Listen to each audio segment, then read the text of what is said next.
nyo, ito yung PI Polonis Nocta. Okay? Itong nandito, na nakalagay sa cheese bag, nandito yung kanyang battery. Yung ginagamit dito ay yung sa motor. Kasi malakas po yung kanyang voltaheng, hindi siya nauubusan. And then, ito yung atin circuit. Tapos, ito na siya. Makikita nyo, Nocta. Okay, naka-fiber na rin yan. Tapos, ayan. Okay? And then, abangan nyo yung ibang mga magaganap na mga bago pa dito. Ito muna. Yung ipapakita ko sa inyo. So, ito na yung mukha niya sa circuit. Pag nilagay nyo dito. Okay? Ngayon, ito naman yung nakalagay para sa dito.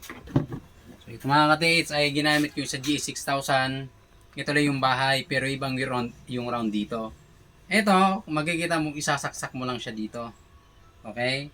Tapos ito, kung makikita mo, ito yung sa chest bag, ito yung connection na socket papunta sa circuit.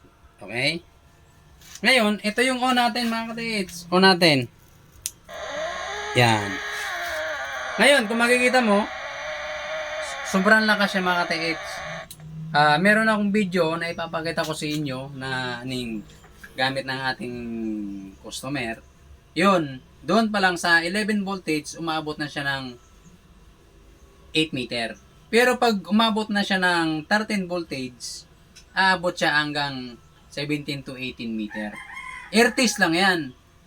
Ang air test mga katiits, kasi may mga hangin, kaya madaling masagap yan. Pero pag sa lupa na mga katiits, 18 times 2 po yan.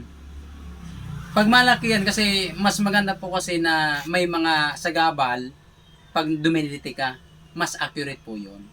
Katulad ng mga sinasabi nila Bourbon, ganun dapat nakabaon para accurate.